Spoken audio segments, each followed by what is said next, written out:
La la la la la la la la la la la la la la la la la la.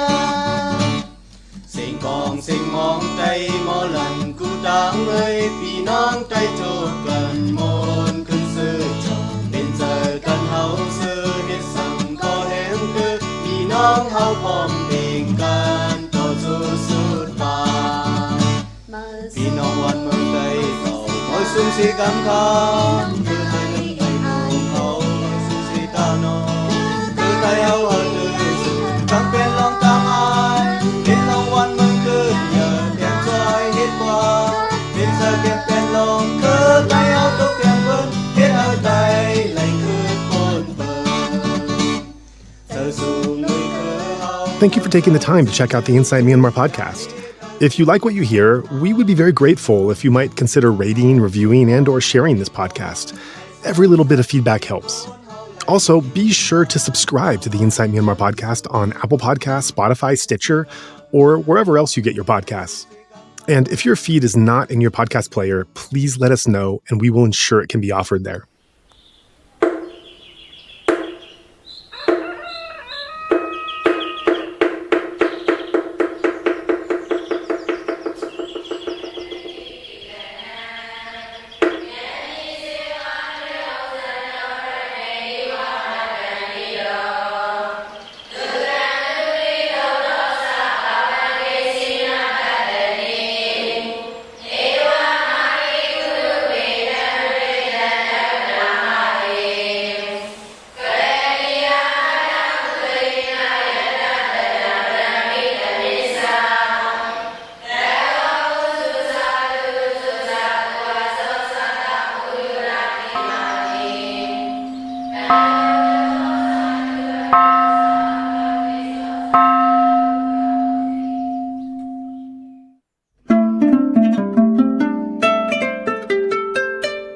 Our guest today on Insight Myanmar podcast is Jane Ferguson, who is the author of Repossessing Shanland, and we'll be talking extensively about her research into Shan people, history, culture, music, etc., which I'm really looking forward to bringing that identity and background to our listeners. So, Jane, thanks so much for taking the time to come on and talk about your book. Well, thank you for having me. So let's get right into it. To start off, can you tell us what brought you, as perhaps personally, perhaps professionally, academically, whatever it was, to being interested initially not just in Myanmar as a country, but more specifically with the Shan people and culture and history and that aspect of Myanmar? Well, it started off when I was an undergraduate anthropology student. I was an exchange student for a semester at Chiang Mai University, and also a student activist. I had always been one of these people who would, read the leftist press or, interested in issues of social change. But it was at that experience in Chiang Mai in 1998 that I met some Burmese activists. And I was really, not only just impressed and humbled by their incredible experience, but also really became engaged and interested and friends with them as well. And afterwards, after I finished undergrad, I was working for a human rights NGO media group focusing on border issues. And the direct experience of working with folks and getting to know a little bit more about the ethnic tapestry and then the ongoing civil war in Burma made me want to ask more anthropological questions related to that. And simply it started with a relatively small interest, but grew into something that I wanted to dedicate more time and energy to working towards understanding more. Right. So the culmination of your research, at least to this date, came in the form of this book that came out several years ago, Repossessing Shanland. I'd like to ask you about that title, the choice of repossessing. So can you tell us why you chose to use the word repossessing Shanland and what that means and what you're trying to impart? Thanks. Yeah, so many academic books, it's almost a cliche that an academic book will have a gerund in the title, and then, a noun and then a colon and then the subtitle. What I was interested in about repossessing, because thinking, well, first of all, the idea of buying something on credit and then having it repossessed. There's this idea about ownership, but also how repossession, especially for poor and impoverished people, is something that's quite traumatic, and it often takes place without legal,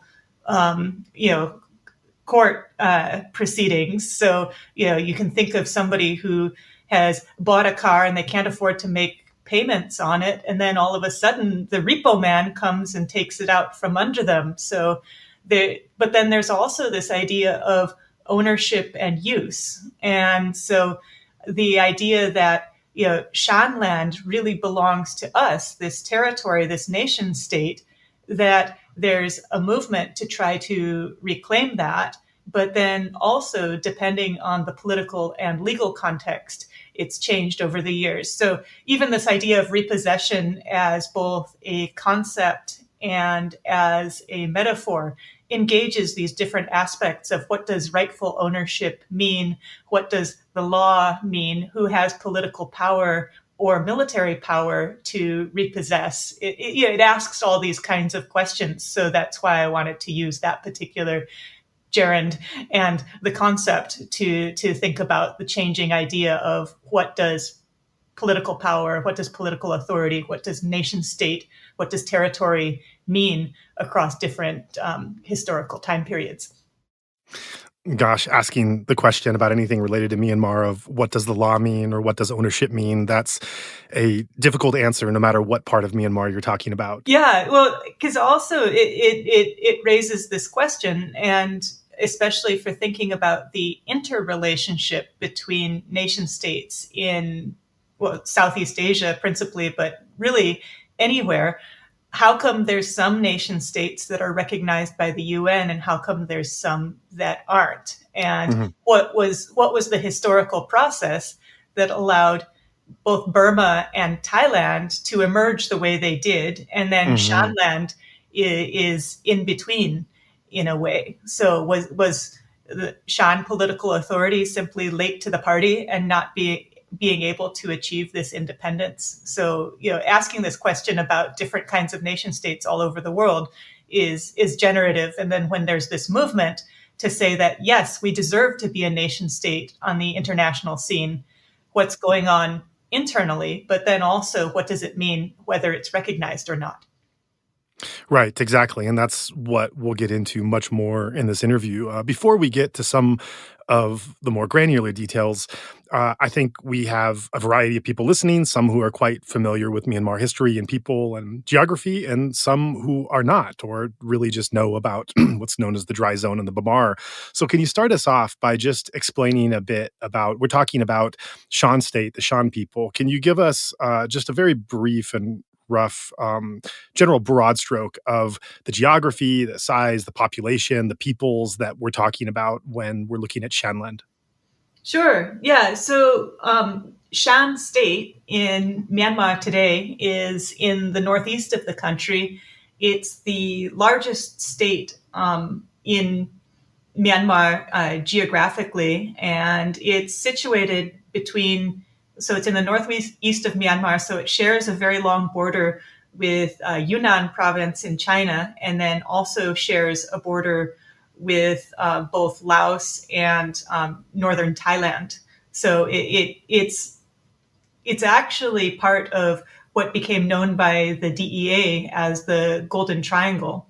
And in this uplands area, it had been, prior to British colonization in the 19th century, it had been populated by lowland, wet rice, paddy agricultural small statelets, and then uplands, swidden slash and burn agriculturalists. So it's known as the Shan Plateau. And it had been kind of this cultural crossroads as well between uplands, Southeast Asia, and then China, but then also right in between sort of South Asia, then moving through Myanmar up towards China. And it's also the location of the famous Stilwell's Burma Road during World War II. And now that we have a bit more details about the location of it, what can you tell us as far as we know? Because it sounds like from your book, these were not exactly certain, but what are the history of who the Shan people are and how they ended up where they are? Well, the Shan people, as they're understood today, are understood as an ethnic group.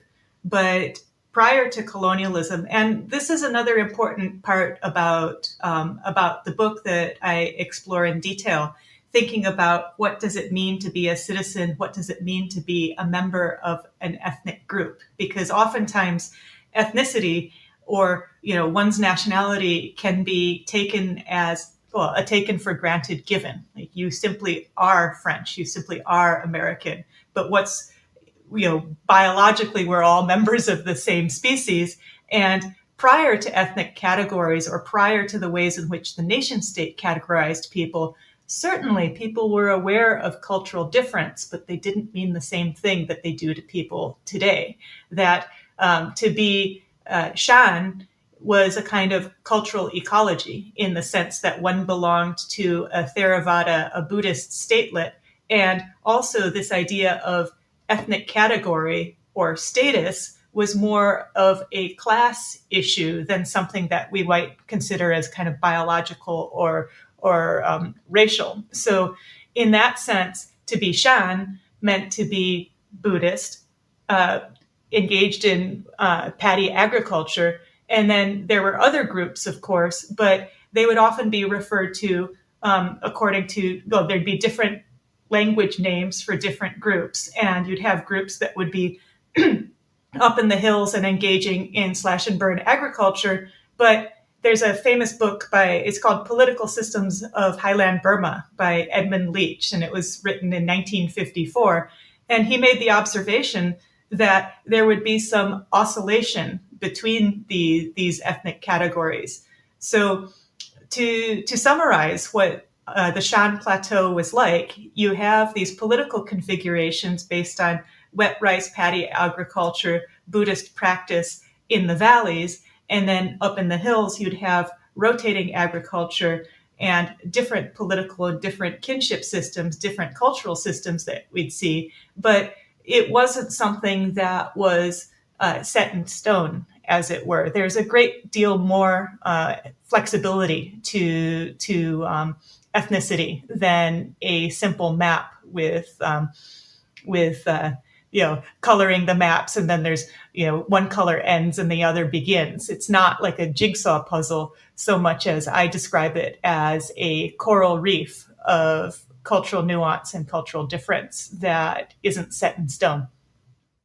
Yeah, and from what I've gleaned through reading different books accounting for this, there's a common theme there that the way that the British colonials came in and tried to understand what race was and race classifications really changed a lot of the understanding, the composition even of the population going forward, of trying to have these strict classifications according to a British census system that the peoples of what we now call Myanmar didn't necessarily adhere to, but now post-British is one of their many legacies left behind. Yeah, that's a really good point, because another research project that I've done is the history of censuses in Burma, mm-hmm. and looking at how when the British colonized Burma, and they didn't colonize it as a separate territory initially, they annexed it as a province of British India. Mm-hmm. And censuses with their fetishization of lists and categories, they actually, for initial censuses, they used the census categories that they developed in Bengal for using those categories that were based on ideas of caste or British ideas of caste imposed upon India, and then tried to incorporate the same list when they were surveying people in Burma. And then they found that people weren't able to respond to, imagine, somebody coming up to you and saying, okay, what's your caste category? And if that's something that's not culturally legible to you, you're not going to be able to return an answer. A lot of people responded to this saying, "Oh yes, I'm a Tamanlu, I am a commoner," and that they didn't have the box to tick on the census form, and so the British decided that caste would not be a useful category to understand what they called race and tribe in Burma. So they changed and decided to look at language. What's the surest criterion of difference, the British thought. But then, as we know, people speak multiple languages. They might not have a specific word for their language. And what language are you going to say when you might be a kid of one parent that speaks one language, the other speaks another, and then you speak a different language in school? It's always each kind of question leads to further fractals of confusion and difference. But in the process of colonization and territorialization, they want to create a fixed impression of what's going on for the purposes of empire and ruling. They're not interested in these complex questions of identity at the individual level. So checking one box doesn't account for the fluidity that really defined a lot of the way that people moved within that society at the time.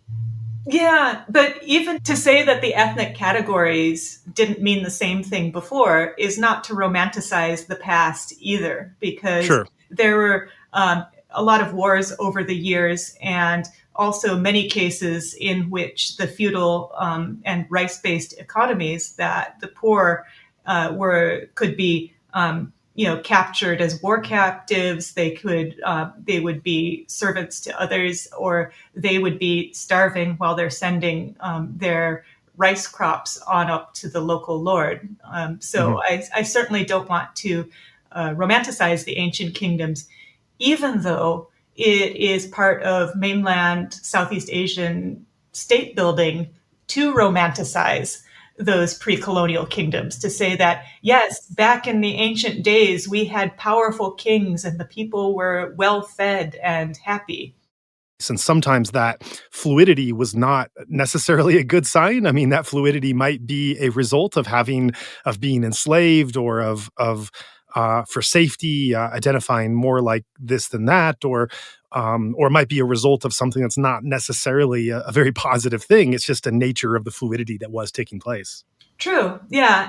And this is the other thing that impressed me. I spent 2.5 years in a Shan village, and it was only a minority of the people in that village that was monolingual. For the most part, people spoke 2, 3, even 4 different languages as part of their daily social existence and as part of their survival. That this is another aspect. I use the metaphor of a prestige ladder when talking about multilingualism, that the higher up your language is on the prestige ladder, the less likely you're going to learn other languages.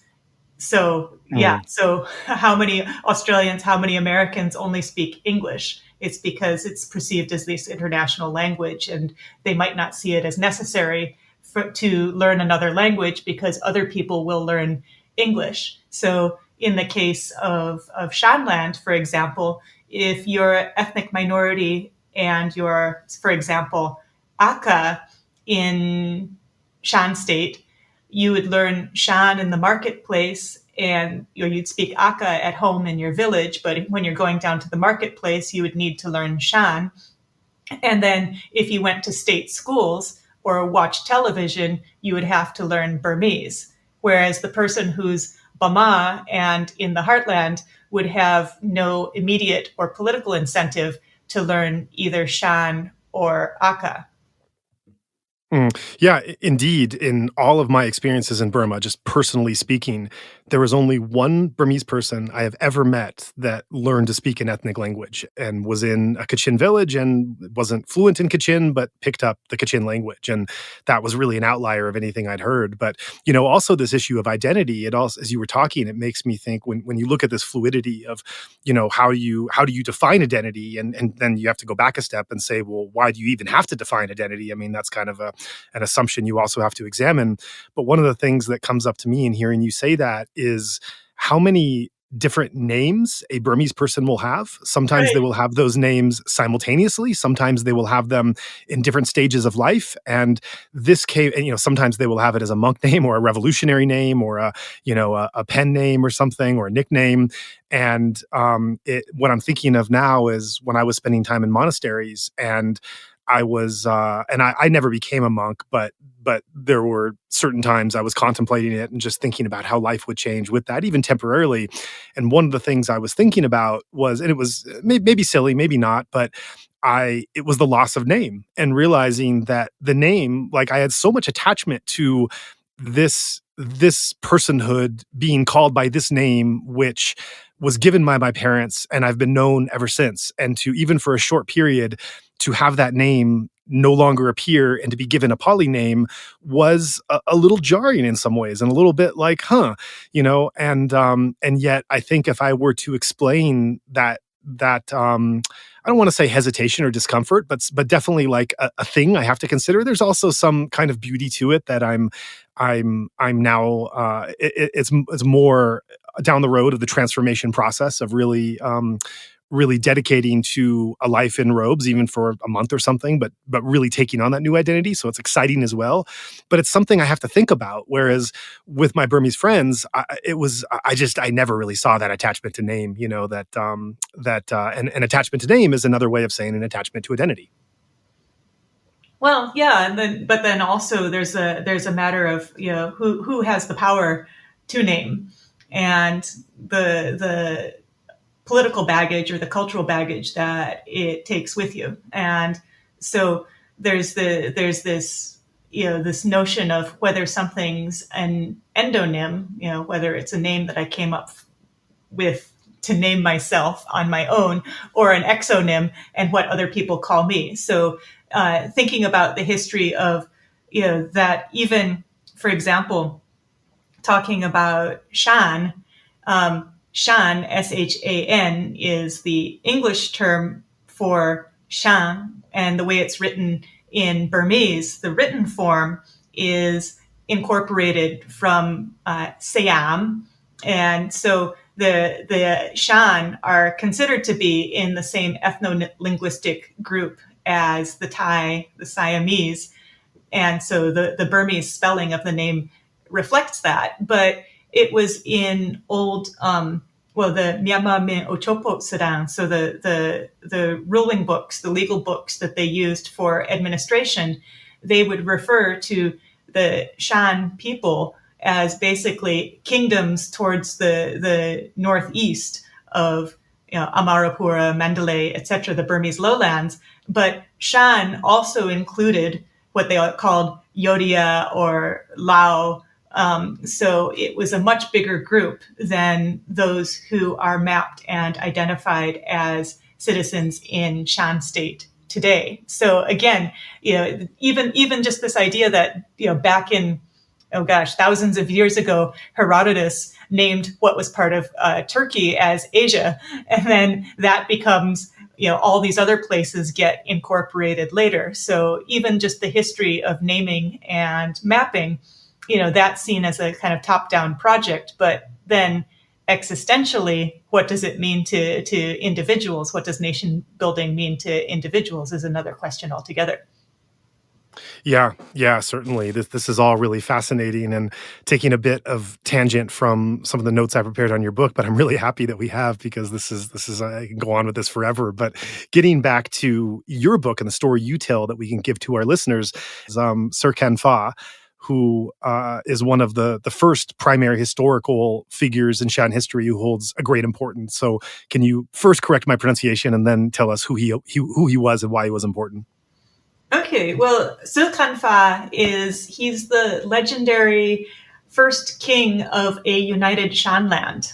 So he's, and the interesting thing about his story is, every major Southeast Asian nation state that's based on an ethnic majority group will have its national heroes that lived in the past, that, first of all, their kingdoms were in decline, but then there was somebody strong, somebody charismatic who was able to unite all of the kingdoms into a strong and thriving empire. So the idea of a historical golden age is really important for ideas of nationalism in the present. And I'm not looking at it from the point of view of saying that, oh, yes, this was true or this was factual, but I'm really interested in what these stories mean to the people who tell them and what kind of political implications they have for the future. Again, this idea of going back to the gerund of the repossessing is that we had this golden empire in the past. We need to repossess it. We need to revive this empire. I mean, you can think about how this could be rooted in different kinds of political movements, even right-wing ones, that we need to reclaim this great place that existed before.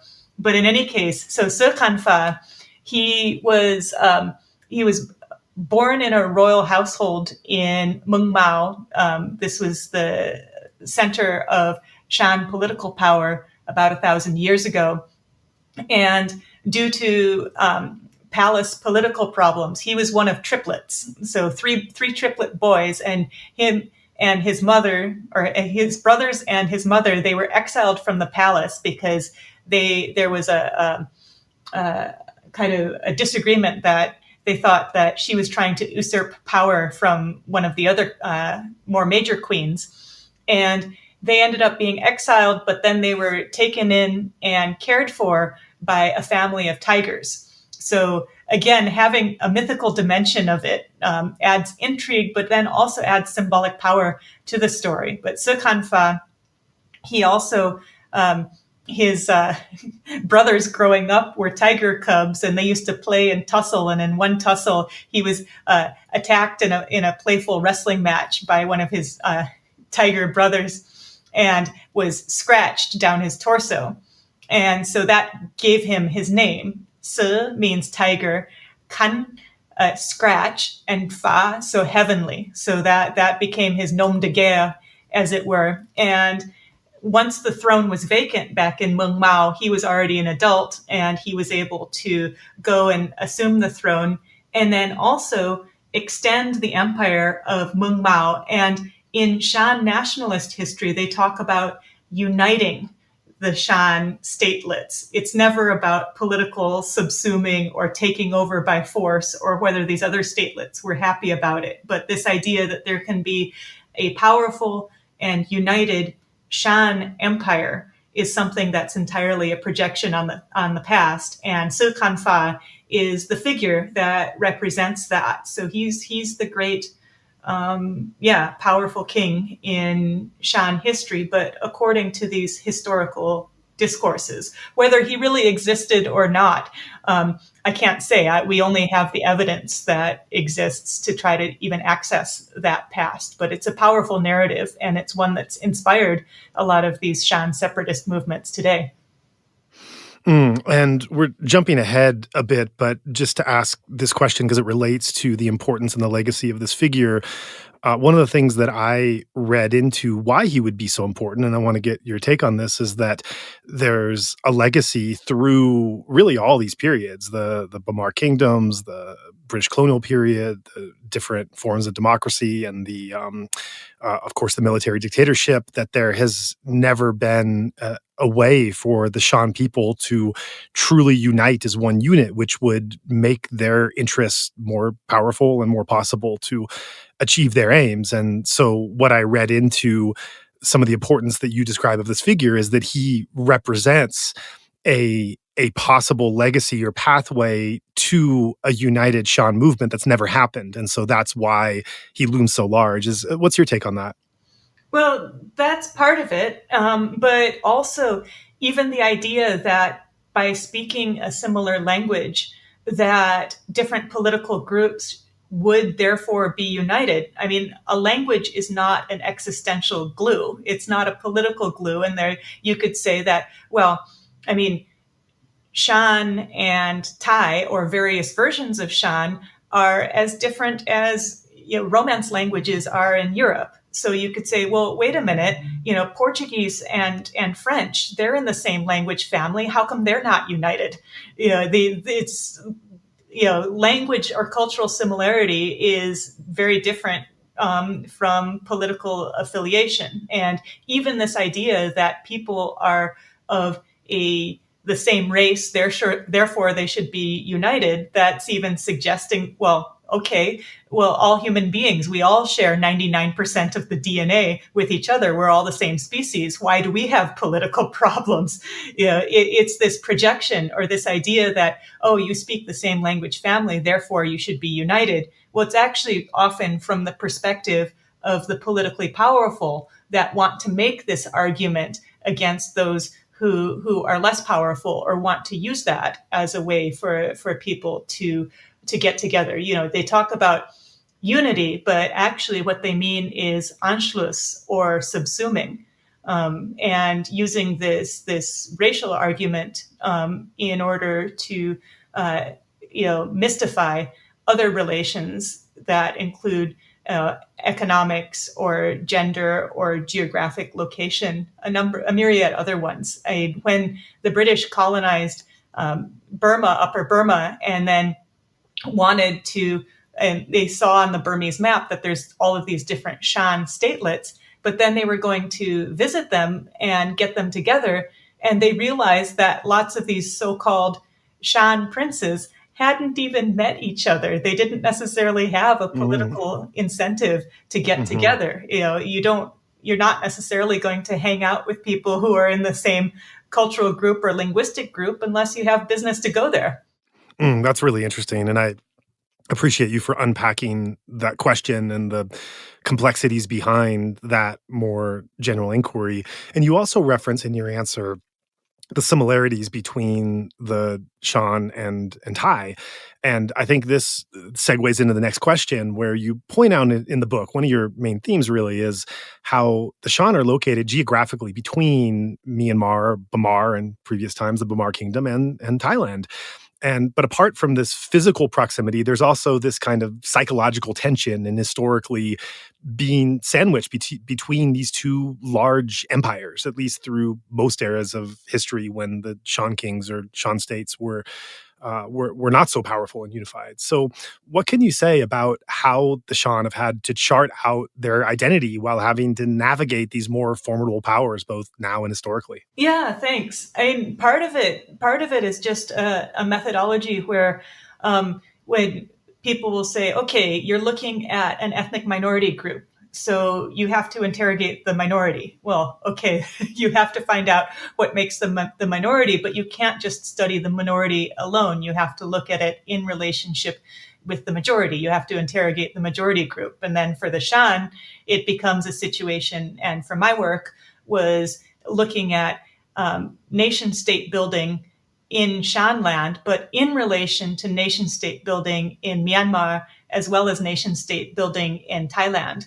And so as part of Thai nation building in the 19th century, and they have a different form of state building because not being formally colonized by a European power meant that you had a royal family, a Thai monarchy that was integrating and creating a nation state from above, but not against a European enemy. It wasn't a nationalist movement that rose up to oust a European power, the same way that Burmese nationalism came about. And there's another important point about thinking about nation-state building in Southeast Asia, because prior to colonialism, prior to the 19th century, Burma and Siam were very comparable in many ways. Both ruled by a lowlands a majority group with groups in the highlands, a Theravada Buddhism, wet rice paddy agriculture. So in other words, a cultural ecology, which is very similar between Burma and Siam. But then now in 2023, how is it that within Burma, there are 135 official ethnic groups, according to the official government list, whereas in Thailand, to be a Thai citizen means that you are ethnically Thai. And then if you're not ethnically Thai, you're not a full citizen, as it were. So is it really about demographic difference, or is it more about a different history of state building and the relationship between the state and its ideas of race and ethnicity and how that state makes lists? And so for the Shan in particular, because there are many Shan that became Thai because they happened to be on the Siamese side of the border when Thailand was state building, and they are full Thai citizens. But there's part of this historic myth of the migration of the Thai peoples down from China and then created paddy rice agriculture. It's a historical myth of the Thai races, as it were. And so, yeah, the Shan have very much been absorbed into this Thai nationalist myth, where they're seen as being the elder brothers of the Thai. And for that very reason, Shan refugees in Thailand today cannot get refugee status within the UNHCR. The Thai government won't grant that to them. Mm-hmm. And you also tell a really interesting story in the book, which I didn't know, and really goes into this question of identity and statehood and nationality and everything else. And that's this super famous story that happened a few years ago of the boys that are trapped in this cave in Thailand. Yes. So tell what happened and why that's so significant. Well, it was a fascinating story. So it was only in June, July of 2018, in which this was in Mesai, like right near the border to Myanmar, in which I believe it was 12 boys and their soccer coach went into the Tham Luang Nan Non, the Sleeping Princess cave, because it was one of the boys' birthday, and they wanted to make merit or go explore the cave, and it's something that's fun to do. But the cave, there was an unseasonally early heavy rain, and so the boys and their coach were trapped in the cave, and then there was a huge rescue. I was in northern Thailand at the time, and I was watching this. I was glued to the national news. I didn't realize until I was talking to my stepbrother in Washington, D.C., that it had reached world news. Like the whole world was worried about these boys in the cave, and they were called Thai boys in the cave, stuck in the cave.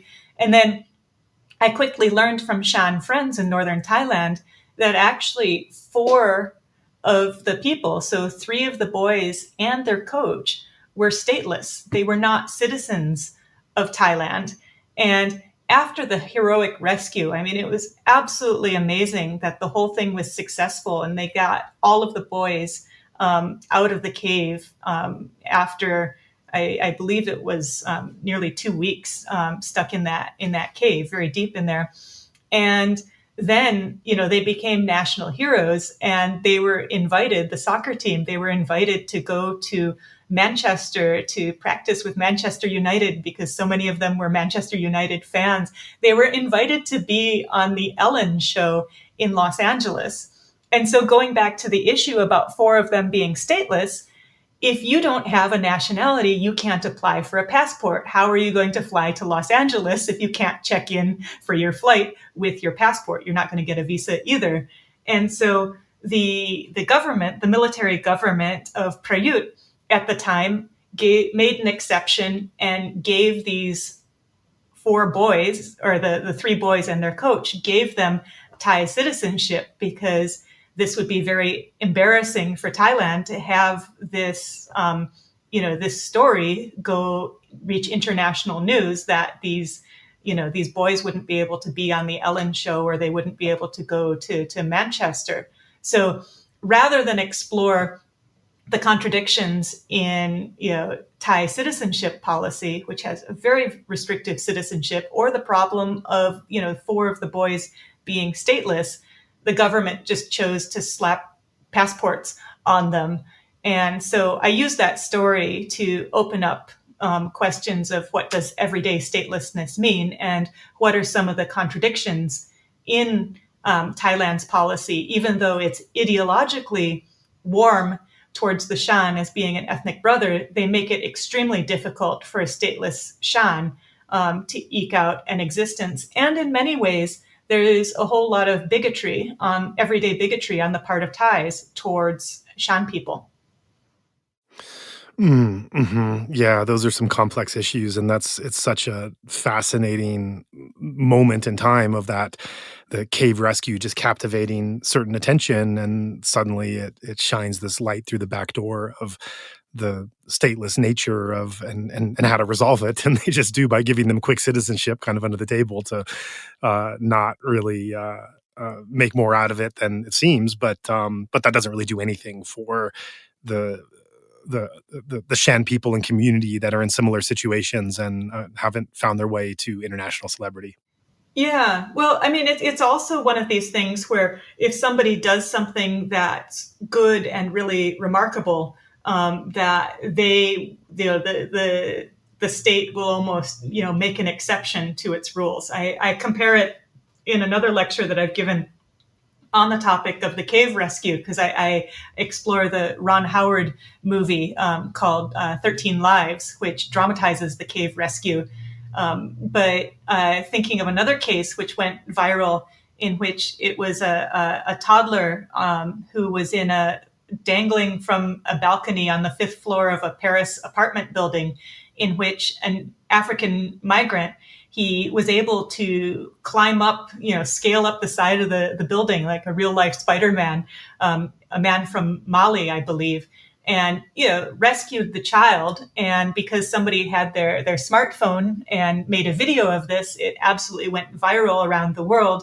And the French president, Emile Macron, had given him citizenship for rescuing the child. And it's you have to do something remarkable or amazing to become a citizen, and you have to do something that's seen as good for the world. So if he hadn't made it, or if he had dropped the child, he wouldn't have gotten citizenship. The same way that if the cave boys had perished in the cave, it would be a moot point. So there's an aspect of, I would call it media PR if I was going to look at it really cynically, and I think I do look at it really cynically, that it's only these special cases that get exceptions to the rules. And that's what defines the sovereign. That's what defines the power of the state, to decide to say, like, okay, we're going to make these rules. They're going to apply to most people. And then if somebody does something amazing or remarkable, okay, we can give you a special privilege. We'll just do that, but we're not going to change things for the majority, because frankly, the Thai economy has benefited for decades on the marginalized and the migrant labor that comes across the border into Thailand, and giving them citizenship would give them access to more rights in the country. So we've been bouncing around a bit and talking about some of the historical origins and mythical figures, and then talking about some current events. But I want to place us in a time of the pre-colonial era, and just get an understanding of what you've understood about the Shan communities and peoples, and how they lived in pre-colonial eras, balancing both the stronger Bamar kings as well as the some of the Thai kingdoms that they shared more, they were closer with in terms of ethnicity and language than they were with Bamar, even though they're on this side of the border now. But what you can tell us about what stands out in the pre-colonial era?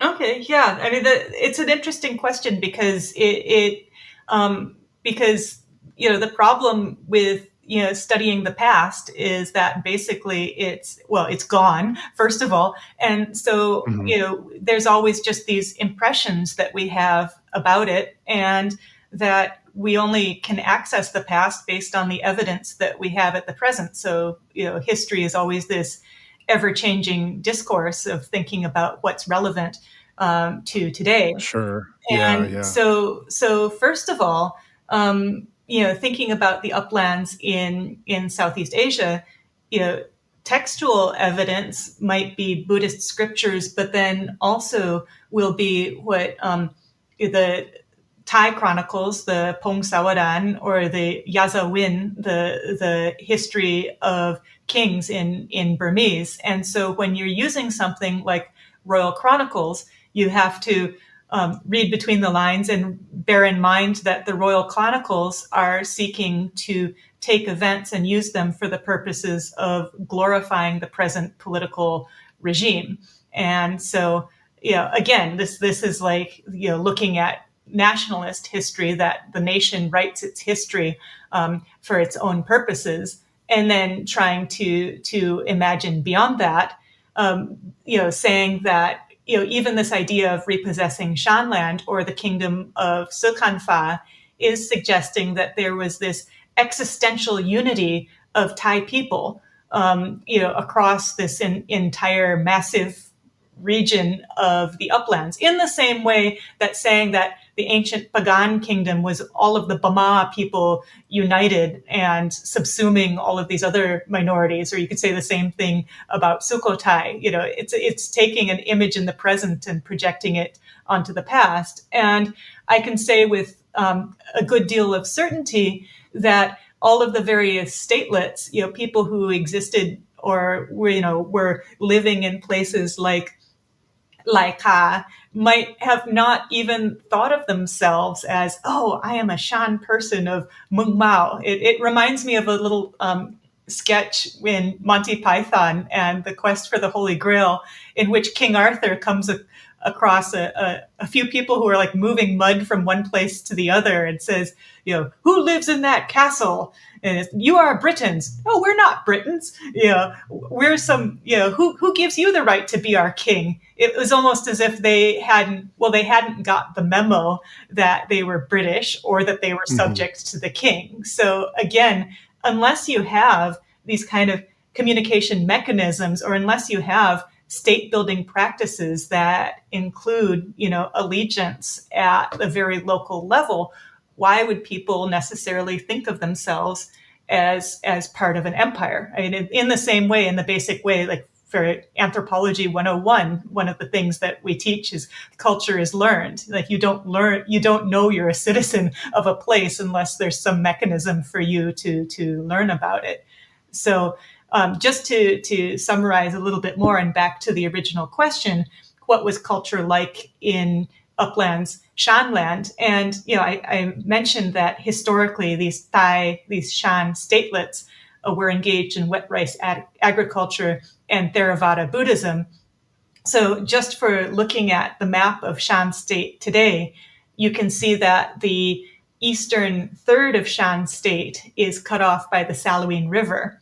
And there are practices of Buddhism where you can see that there's more evidence of influence from Cambodian-style Buddhism all the way up to the eastern third of the Shan state, whereas the western two-thirds of the Shan state had more political interaction with the Bama lowlands. And so more political connection also means more Bama-style Buddhism. So again, you can speak one language, but then practice religion in a way like, say, I might be English speaking, but I might practice Roman Catholic or Greek Orthodox style Catholicism. So that's the difference I wanted to highlight there. Mm-hmm. And in terms of political organization, what can you say about the way that these statelets intersected and corresponded to each other, as well as their relation with the Bamar King, as well as any other powers in the region that would have been relevant?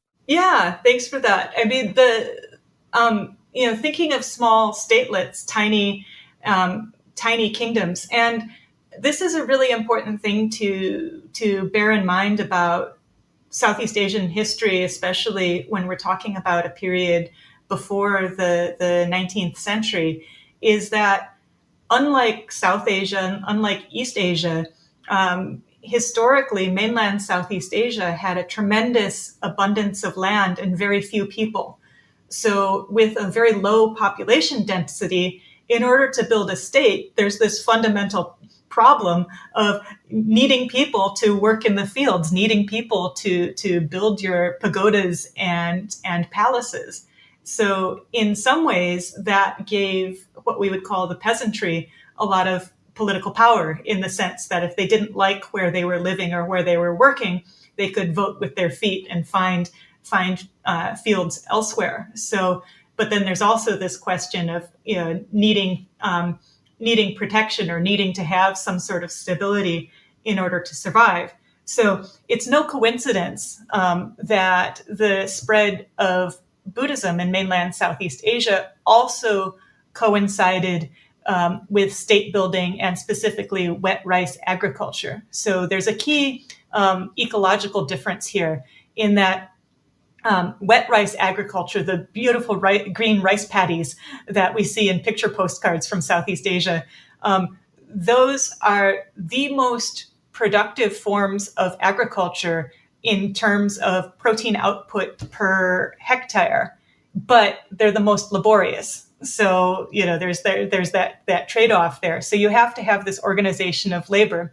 And then the uplands, Swidden rice agriculture does not have the same level of outputs that wet rice agriculture has, and it's more flexible in that sense. But again, it's not as productive. And this relationship between various statelets, that it was often, the military strategy, it relates to this issue of relative labor scarcity. So in the uplands, Southeast Asia, historically, there are very few wars of attrition. You don't want to kill everybody on the enemy side, because then you're losing potential labor.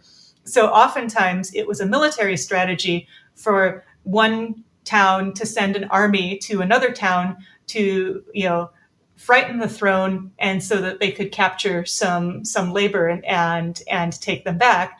And so on the one hand, it was useful for the conquered kingdom. Okay, we'll just send you a few people, we'll compromise. But then if somebody else tries to invade us, you're going to protect us, right?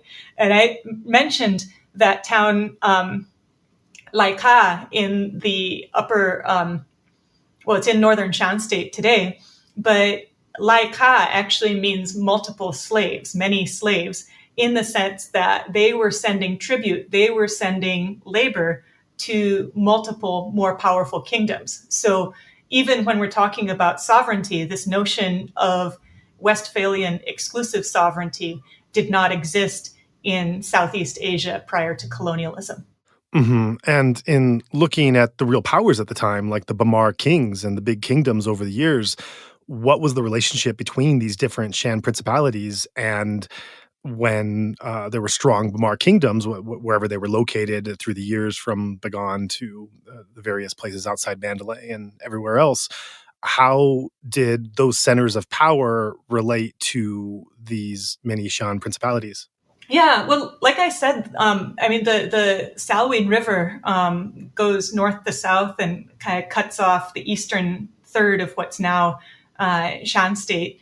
And so for the most part, you would have more political influence on the western side of the Shan State, had more political relations with the Bama side, and the eastern side had more political relations with Siam. I mean, this is pure geography. There's also a really important point about the history of various kingdoms, and as transportation and as military technology changed over hundreds of years, that there became more of a, shall we say, a condensation of political power, in the sense that by the 18th century, for mainland Southeast Asia, there were fewer smaller independent kingdoms, and there emerged the kind of, I call them the big three. So thinking about Bama, Siamese, and Cambodia, that all of the other kingdoms existed. There was Lana, which is now Chiang Mai in northern Thailand, and also Lao kingdoms, but they were all paying tribute to one of the big three. The big three were actually Vietnam, Siam, and Burma. So, for example, Cambodia in Thailand was called a two-headed bird because they were paying tribute both to the Vietnamese and the Siamese. And interestingly, in the colonial period, it was Cambodia that asked the French for protectorate status because they were sick of paying taxes in two directions, and they thought that they would be able to mitigate these problems by being a French protectorate and having the French protect them instead of the Siamese or Vietnamese. So there is, talking about the longue durée history across mainland Southeast Asia, political change was a constant well before colonialism. So yeah, there's another aspect to how the pre-colonial past is remembered. Yeah, exactly. Well, let's move into that colonial period. The British come and colonize Burma, and Shan states are affected. So tell us about how these Shan statelets were impacted by the British colonial presence.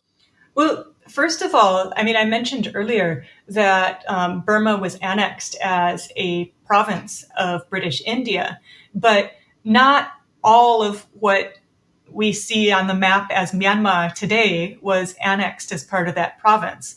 There were some areas that were referred to as ministerial Burma or Burma proper, in which the local government was completely replaced by British authorities, or actually bureaucrats from India, and soldiers from India were principally sent in to manage what's Burma proper or ministerial Burma. And then there were areas that were sectioned off as part of the frontier areas, or they call them the scheduled areas as well, where the local kings, the local authorities were allowed semi-autonomous control of their areas. And the Shan states, plural as it was under the British, were one of these very areas. And so the British had mapped and in some ways reorganized political authority in these Shan states, and allowing 32 independent princedoms to survive and to rule themselves locally rather than be integrated as part of Burma. So that's a really fundamental divide that created differences for both not only ideas of race and ethnicity in the area, but also this idea that race and ethnicities correspond to territory. I can't emphasize how important this idea of mapping and making this separate area was, and how it was a watershed event, not only in how people think of cultural difference, but how they think of ideas about land. And especially for some Shan royalty, they saw the colonial period as very much a golden age for these Shan princedoms, because not only were their enemies neutralized, so the Burmese king was gone and replaced by the British, the Siamese had also negotiated boundaries through treaties, so they were being left alone by the Siamese. But also for some of the Shan princes, if there was a local peasant uprising, they could call upon the British to send in the soldiers to crush those uprisings. And the changing colonial economy meant that more of these Shan princes could benefit through the sale of teak, or the sale of tea, or the sale of rice, and basically, enjoy their privilege and become richer because of it. As we know, during the British colonial period, there was before World War II, there was a nationalist movement led by a number of Bamar students, Aung San being foremost there, trying to seek independence from British colonial rule. Looking at that pre-war independence movement, Where did Shan people fit into that? Did they want independence from British colonial rule, or did they want some other? Did they see some, perhaps not in binary terms, in terms of, either we get our independence as a federal democracy, or we stay under British colonial rule? Maybe there was some other objective or hope that they had. But where did the Shan people fit into this largely Bamar-led pre-World War II independence movement? Yeah. Well, first of all, it's a tough question because so another point that's useful to keep in mind is that the area which is today Shan State is probably around 50% ethnic Shan people. So there's lots of other groups in Shan State as well. And when we're talking about independence or political motives, these are usually articulated either by politicians or by the media. Whether farmers, traders, water buffalo herders, whether they really cared about political independence, well, we can only speculate because the evidence ends up being largely generated by the nationalists and the politicians in terms of textual evidence about that. But one of the projects of the British, going back to the late 19th century, was to establish the Shan Chiefs School outside of Taungji in southern Shan State, where the sons of the elites, so very much like a British-style Eton or rugby, where you'd send the upper-class young boys to go to school together, not only to learn the ways of empire and to play sports together, but also to form these old boys networks. The British established the Shan Chiefs School because they wanted to foster a sense of Shan identity amongst the Shan ruling elites. They wanted the Shan to get together, but also they wanted them to operate their bureaucracies in ways that were compatible with the British Empire. They wanted the Shan states to be more profitable for them. And so they saw this idea of training Shan ruling classes as one methodology to do that. But by the time of World War II, these Shan elites, and this is another point about how colonialism changed ideas of ruling and ruling elites, was that Shan people in pre-colonial days, people would send, like if you have a palace, you would send your princes and princesses to live in the court of your ruling class peers. So, very much like, European elites and the ways in which there'd be a few royal families that would be considered marriageable partners for the elites, that a Shan prince would go to study in the court in Mandalay and become fluent in Burmese, but also as a form of political alliance. After colonialism, Shan elites were sending their kids as they could, to Cambridge or to Oxford, or even there was a Shan prince who went to study in the US at the Colorado School of Mines. So learning about empire and becoming cosmopolitan meant going to the most elite schools that existed, but going to the elite schools that were the centers of political power as part of that. So you already see Shan elites in some ways cut off from their former Bama counterparts in their ways of governance. And so through these systems of cultivation, we could say by the time of World War II, there were some Shan elites, some literati that got together and saw the writing on the wall that it would be the end of European empire. We might want to think about how we're going to organize ourselves for our political future.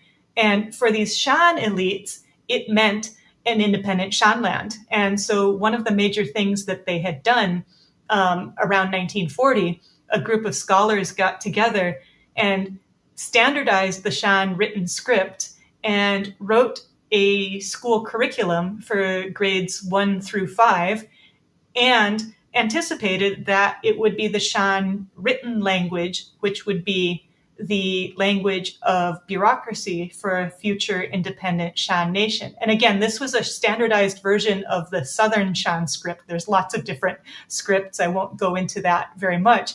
But when Aung San was in Britain negotiating with Clement Attlee about the possibility for Burmese independence, some Shan princes sent a telegram to the British to say, Aung San does not represent our interests.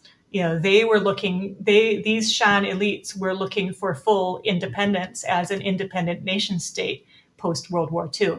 Right. That's interesting. And I've heard the same thing with Karen. I was reading in one book that the Karen actually sent their own delegation claiming the same thing, that Aung San didn't represent them and wanting the Karen delegation to meet separately with the British. They were in London and denied a meeting.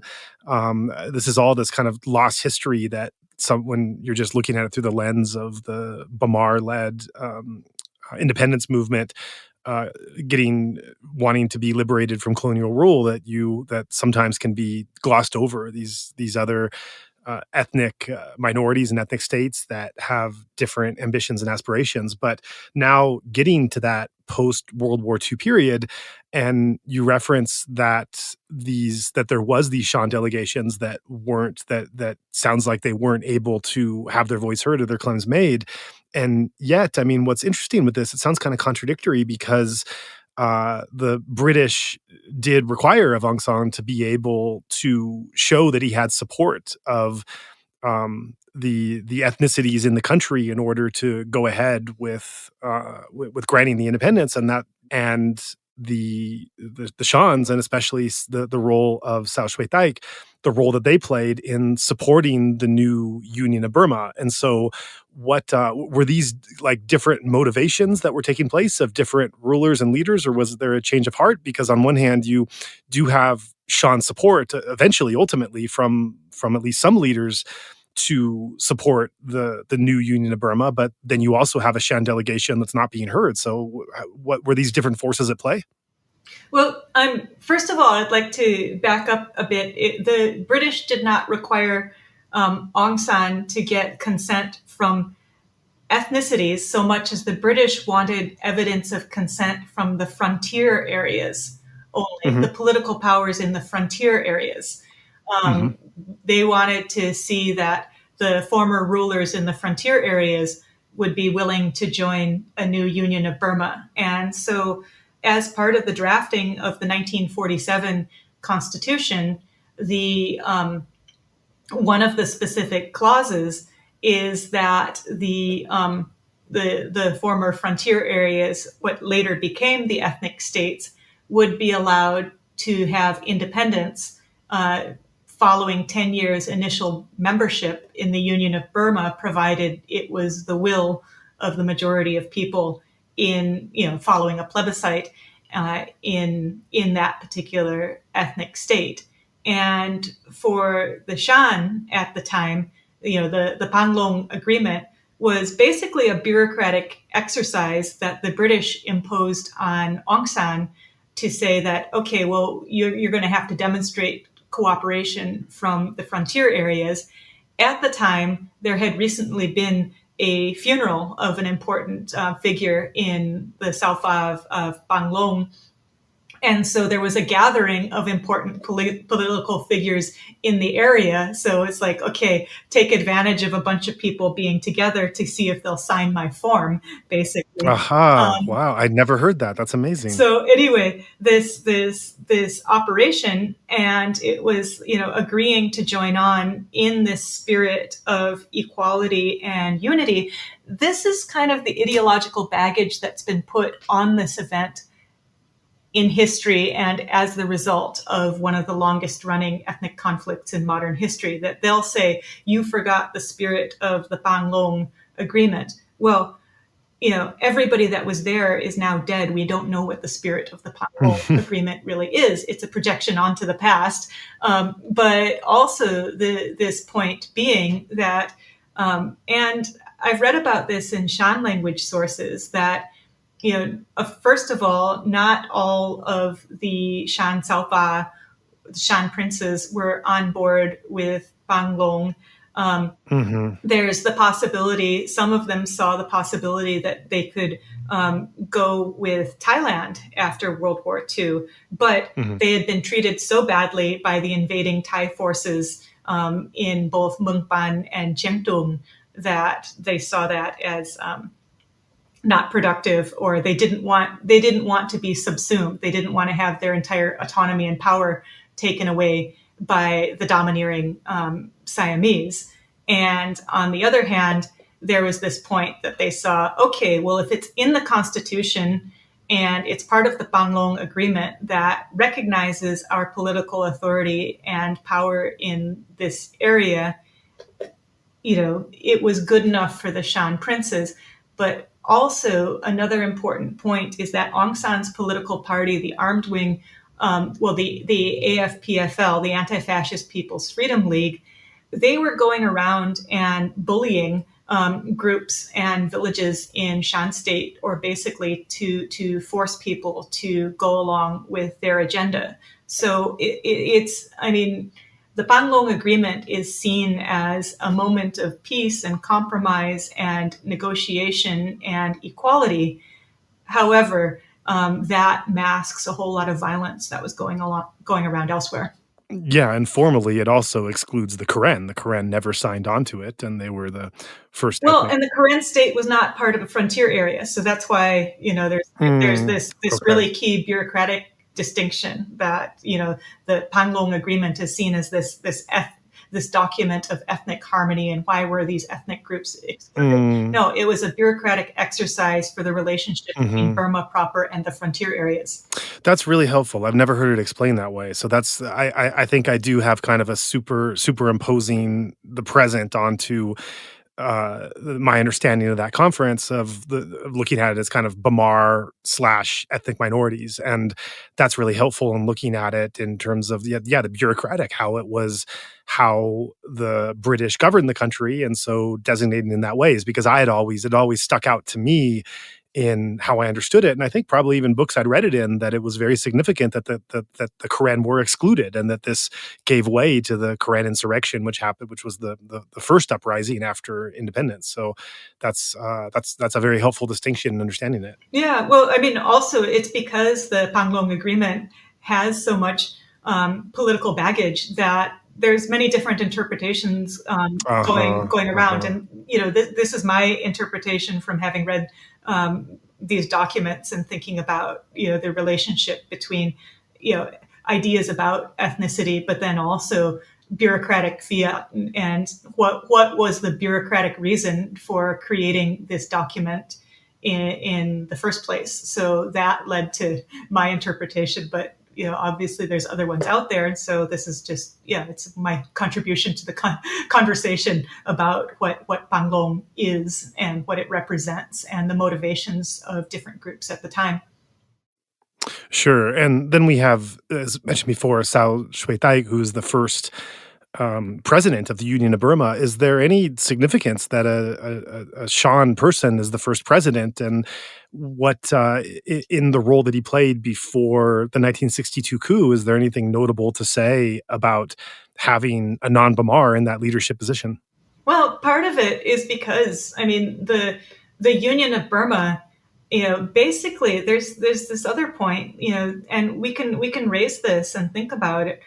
Why would the British specifically choose to empower these student nationalists? Why would they so empower these people who are basically in their late 20s and early 30s and are activists? They're smart, they're passionate, but they don't have much experience as statesmen.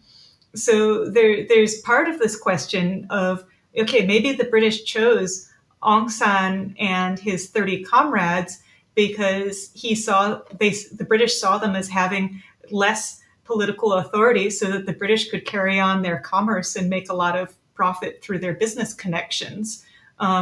It's always like, why give political privilege to one particular group or one particular class of people? There's also the point too, is that they're at the time of World War II and following the end of it, it was the Communist Party of Burma that had the most political power and probably was part of the strongest component of the army. It could be that the British worked with Aung San because they didn't want to work with the CPB, which, well, Aung San contributed to founding. But they were willing to go with a more moderate who had more ideas about socialism and economic equality. But the fact of the matter is, partly because of the 1947 Constitution and the Panglong Agreement and socialist ideology, that it congealed to create this idea of a union of Burma. So having multiple ethnic groups has always been fundamental and it's always been important to the image of the nation. This idea of a chamber of nationalities. Whether having pluralism in the form of a nice image, or whether it was just Burma nationalists who said, okay, we're going to have an image of pluralism, but you know what, we're really at the top here. There's always been an aspect of Burma chauvinism that has been part of the political model for the Union of Burma, that, okay, we are going to be the royal race, as it were. I mean, they actively borrowed from many fascist ideas during the 1930s. And another aspect of their nationalism, their anti-colonial nationalism, is that they weren't even thinking of the frontier areas as part of the map of Burma when they were anti-colonial nationalists. They still saw the frontier areas as an entirely different point. So again, this aspect of repossessing that I like to emphasize in the book is that each group had its kind of image or changing idea of what a nation state represents, and you have to look at what it meant for those people at the time rather than taking a contemporary one and projecting it backwards. In what way did communism find a place in Shan communities, or in what way was it repelled and there was anti-communist activities? How do we see the playing out of communism among Shan people and in Shan State at this time? Okay, well, I mean, like I mentioned before, the CPB was one of the most powerful groups, and they staged an insurrection in 1948, and there was a split between red flag and white flag. I could go on to factionalism about that, but its relevance to Shan State, because the CPB had long been active. And throughout the 1940s, we're moving through the Cold War. And, the Cold War is really a misnomer when we're talking about, mainland Southeast Asia, or when we're talking about Southeast Asia. It's not a Cold War. It's actually very hot, and it was killing lots of people. So that's, it was very much fought on the ground in Southeast Asia, and particularly in Shan State, because you share that there's already this border with China, and fundamentally, so when following Mao's victory in 1949 in China, you have Chiang Kai-shek's Kuomintang coming across the border into Shan State, and in 49-50 they're setting up camp. Soon they're supported by the Thai government, the DEA, and Taiwan. By 1952, there were about 12,000 Kuomintang forces in Shan State. There's also the CPB, the Communist Party of Burma, later being supported with ideology and arms from China, and going around and recruiting people and then benefiting from opium cultivation. And that's actually what the Kuomintang initially set up, was heroin refineries in Shan State, starting in the 1950s and moving through the 1960s.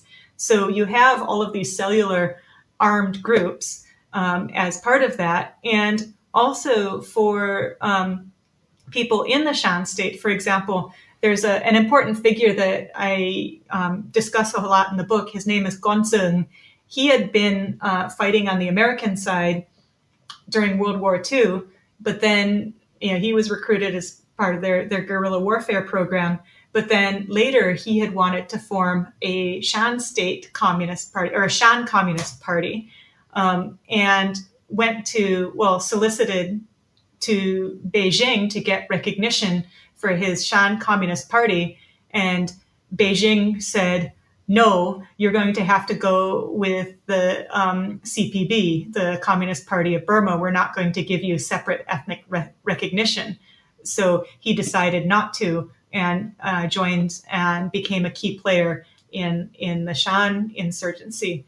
I realize I'm glossing over a whole bunch of different groups in Shan State or different political affiliations. So do you think it would help if I just distilled it to 5 major groups? Sure. I mean, this isn't just to give a preface for that. This is incredibly complex information that would take volumes and volumes of books to understand, let alone just glossing over it in a short part of a conversation about the wider Shan history. So. I don't mean to be feeding you granola with no milk, but just to simplify just a little bit, because yeah, please. Cold War practices, and then also we have this uplands and lowlands dynamic. So you have all of these little statelets which have existed for hundreds of years in the Shan Plateau, but in the middle of the Cold War, because there's also this ongoing Shan resistance movement, which formed in 1958.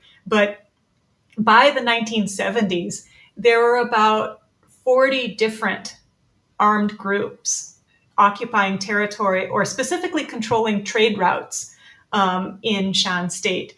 And if we wanted to summarize, okay, who are the major arms holders, who are the major armies in Shan State, the biggest one armed force is that of the Burmese military, also known as the Tatmadaw or the Sitdat. So the army of the state, the Burmese state. So of the 5 groups, that's one. Number 2 is the Kuomintang, which is the group that was initially fighting against the Maoists, but also allied with Taiwan, the CIA, and the Thai government. Number 3, the Communist Party of Burma, the CPB. Number 4, various nation-state building ethnic-based militias, or ethnic-based in name.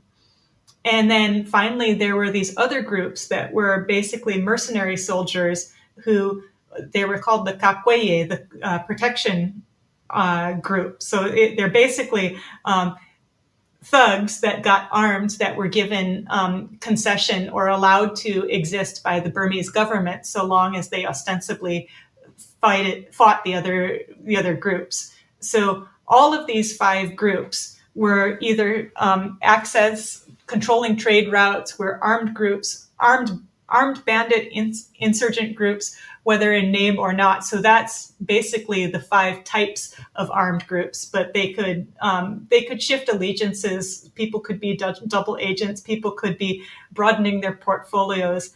There's a lot of flexibility, but those are the main 5 categories that I've devised.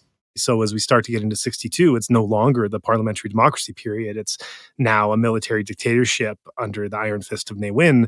Maybe it's interesting to look at your chapter on Khunsa, because Khunsa kind of combines a lot of these elements together. You have something of Shan nationalism, something of communism, something of the drugs and narcotics, and obviously the arms. And so he's something of an enigma. You spend a lot of time in the Khunsa chapter, not just explaining his background and biography and trajectory, but kind of what it means and unpacking him, because as you go into, there's some serious debate about, was he this or was he that? So tell us who Khunsa was and what your analysis tells readers of.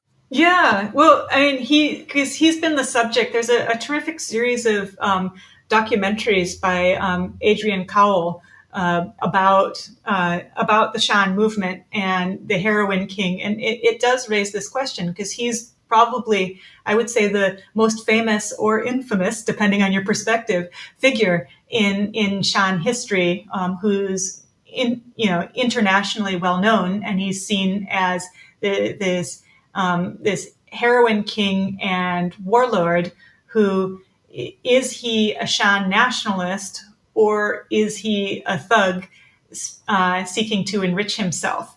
And I don't see it as an either-or question. I want to explore a little bit more about what's the context for how he became powerful, and what he represents to different people. I mean, this is also the anthropologist in me realizing that I would not be able to understand his motives unless I was inside his head at those particular junctures. So I have to leave that for now and not ask those psychological questions, but rather look at, what's going on and what he's doing to try to understand what he is and represents. So he was the grandson of a local leader from Loi Ma, which is one of the principalities in Shan State. And as a teenager, his mother was Shan, also part Chinese. He grew up speaking both Shan and Chinese, which is certainly not unusual for the area. I mean, there's traders coming through all the time. And he, as part of the Cold War in the 1950s, he got to know people in both the Kuomintang as well as one of the Gokang defense forces. And later, as he became a minor trader himself, like taking pack mules to the Thai border. And this is part of the context as well, is that, at the height of the insurgency the set of the insurgencies throughout the 70s and 1980s, under Ne Win's economic policy of economic closure and basically the so-called Burmese way to socialism, between 40 and 80% of the economy was operating on the black market. So this is the key reason that all of these peripheral armed groups were able to survive, because they were not only cultivating opium and refining it into heroin and selling that, but also involved in the cross-border trade. So this is basically why in the 1990s, when you'd go to Burma, you'd see, Thai products all over the shelves. And, this is especially true in the 50s and 60s and 70s and 80s, that, if you wanted to have the majority of manufactured goods were basically coming across the border and being taxed by the insurgents. You usually don't think of armed insurgency groups as benefiting from the toothbrush trade, but they were.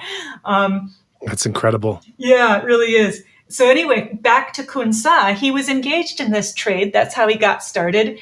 And he was called upon by the Burmese government. Somebody got in touch with him and said, hey, would you like to set up one of these Kakweye protection groups to interrupt or fight against the Kuomintang? It's basically saying, like, okay, you can be mercenary soldiers. We're not going to bankroll you. We might give you some weapons, and we will turn a blind eye to your economic practices. We'll let you trade in opium as long as you're fighting our enemies. It's a way that the Burmese army was able to, first of all, surrender a bit of sovereignty, but on the other hand, maintain their own power by having these peripheral groups fighting amongst themselves. Now, Kun Sa throughout the 1960s and 1970s often switched affiliations, and with his armed group would be working for or with the Kuomintang. And it wasn't until the 1970s that he took a major stand against the Kuomintang, basically to take more power back. And later, it was in 1984 that he merged with another Shan group. They merged his army, which he was then calling the Shan United Army, with the Shan United Revolutionary Army, another group, and basically repackaged his armed groups as Shan liberationists rather than specifically as, armed groups or trading groups or as Kakweye. So, you in what do you call this? In the corporate world, this is called a rebranding. In this field of various armed groups. And, this could be a Cold War strategy specifically to appeal to the Thai government, because one of the groups, the Shan United Revolutionary Army, which was founded by Konsung, the guy who had originally tried to form the Shan Communist Party, got rejected by Beijing, then became a Shan nationalist. He used his Shan United Revolutionary Army credentials to form an alliance with the Kuomintang, labeling themselves as nationalists and therefore anti-communist. So there's a Cold War rift, and how the Iron Curtain divides ideas about ethnicity versus communism is one of the important through lines in understanding the complexities of this situation as well. His research into the different ethnic strifes and such. Burma, the politics of insurgency. That's it. Thank you. The thing that really stood out for me in reading that book was just how every ethnicity seemed to be divided along those communist lines of, staunch communists and anti-communists, and really just splitting everyone down the middle, and having that ideology having to take shape in terms of identity and nationhood and movement and objective and everything else. Of course, when it comes to Shan, you also have the role of the narcotics and some of the other powers and actors and influences that are there. So it's a lot to sort out. Well, and also I think, in some ways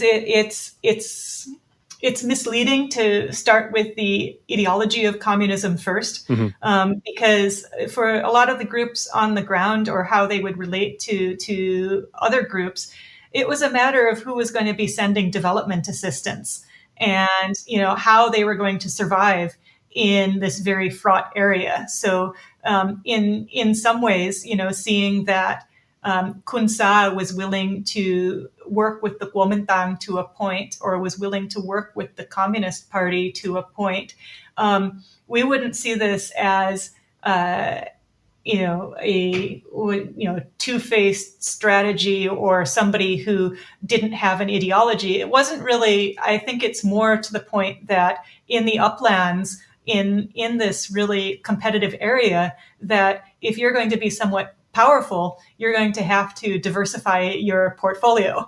So, Kun Sa being willing to benefit from the trade, and working with the Kuomintang, or working with the Burmese army, or being a Shan nationalist, it's really important to see, like, where's his money, where's his power, where are his arms coming from, and if he's willing to work with them, it's not necessarily an ideological stance so much as it's a practical one. And yeah, you're bringing up this topic of fluidity again, where fluidity takes shape, and where fluidity is sometimes probably as it was in days of old, becoming a survival mechanism as well. And I also want to reference, you mentioned how kind of odd it is that some of these Shan insurgent groups were being funded by toothbrushes, passing across the border, and the tax.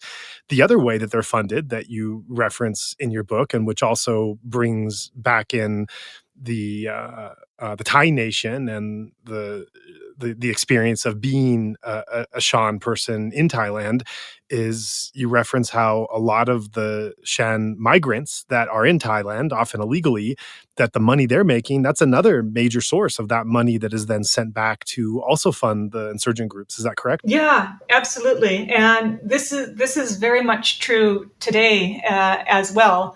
That, because of the stark economic differences between Burma and Thailand, you have this outward migration of economic migrants, people crossing the borders. And again, to say that, political migrant, economic migrant, I'm looking at, first of all, like, for, impoverished areas, that for many families, their only, the major source of cash income might be remittances sent by, a son or a daughter or a brother who's working in Thailand. There's anywhere between 4 and 5 million people from Myanmar currently living in Thailand. And so this remittance economy is a form of direct aid to some of the most impoverished areas.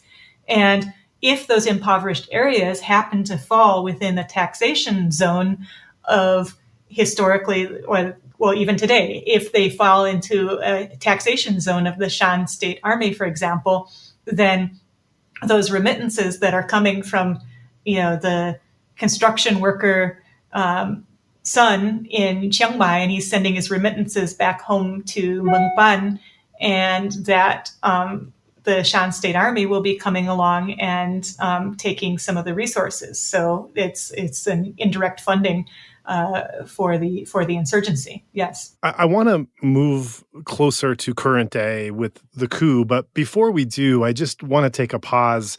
And you cover so many other areas in your book with the chapters. Definitely encourage listeners to check that out and to read in detail, because there's only so much justice we can do here, and there's large parts of stories and background that you cover that we can't get to. But one thing I'd like to get to, at least in some short form, is Shan music. I mean, you cover a lot of Shan culture in various forms in the book. Music is one of those, and go into quite some detail.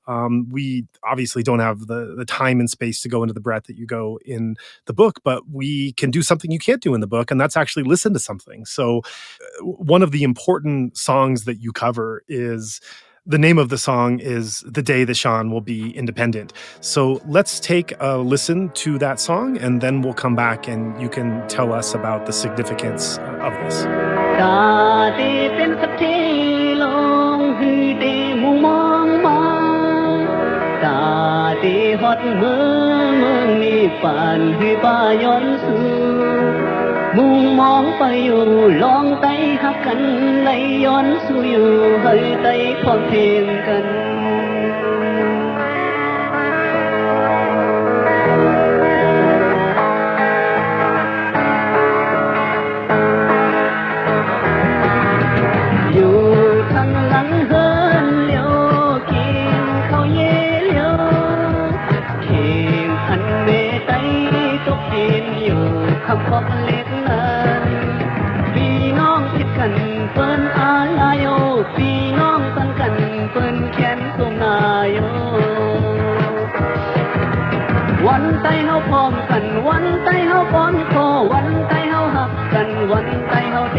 And that was the Shan song, The Day Shan Will Be Independent.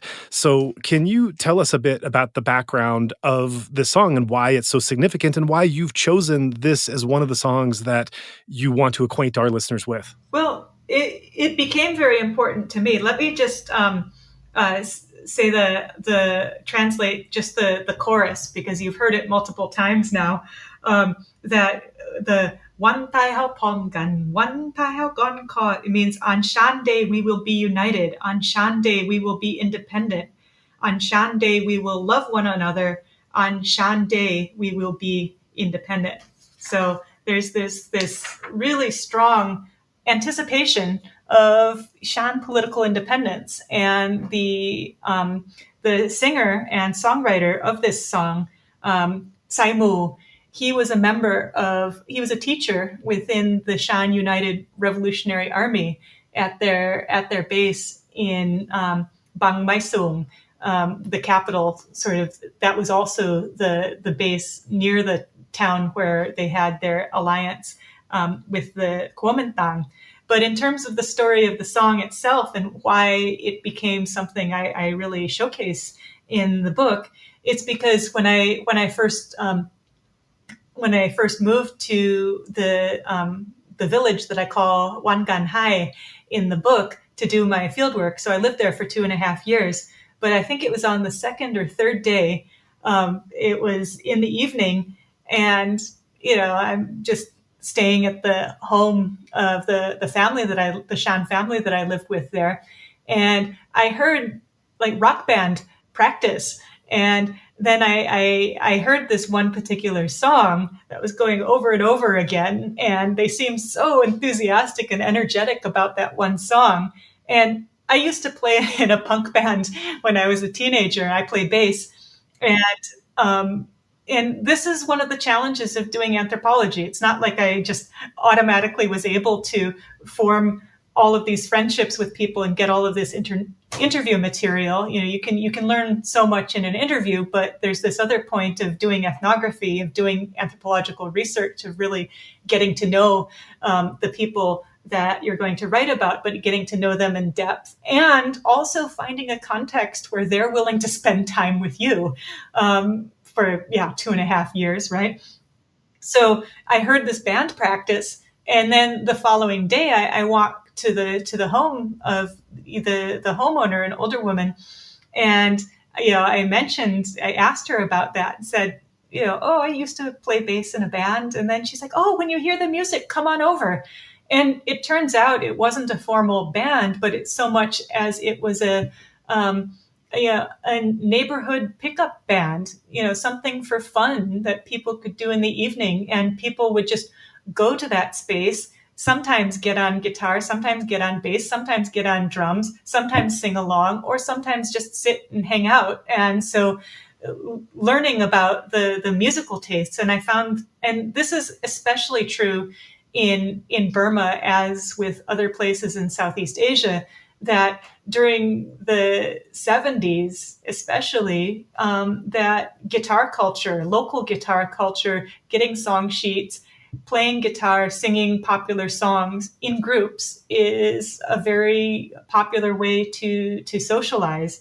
And then this song in particular, it turns out, that it was written by somebody who was in the Shan United Revolutionary Army, some of the people that I went to band practice with. And so this became a regular feature of my fieldwork experience, was getting to know people through music and through songs.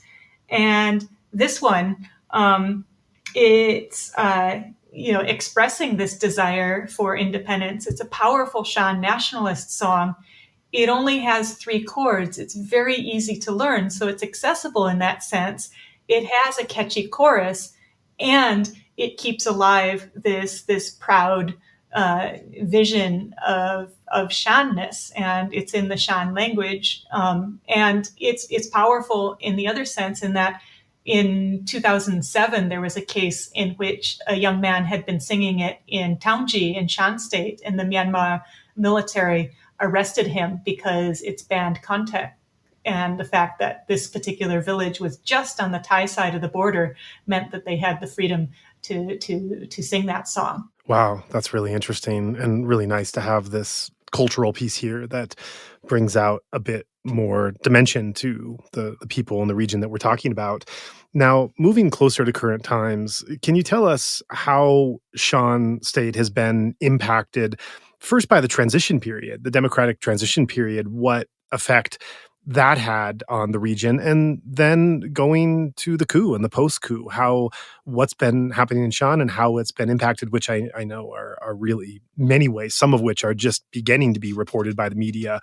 But let's get into that, the transition and post-coup.